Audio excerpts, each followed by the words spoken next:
Ouais, ça c'est Fabrice Dibassana. Fabrice Dibassana, André du Maroc.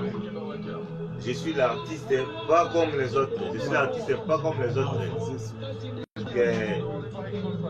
Les Angaïté, les André Batbabé je suis l'artiste pas comme les autres. Aujourd'hui, c'est. Bon, moi, comment le bateau français, pour comprendre, si on a mélangé les gars français pour. La minute. Donc aujourd'hui c'est l'anniversaire de Ngai.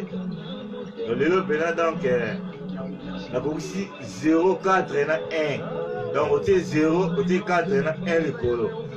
Donc la commission ça me pour abasinga mikolo.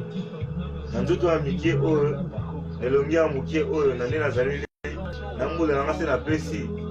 D'abord ni matin mais babaka mukolo za mutuki mukolo za santé te mulaite munene te.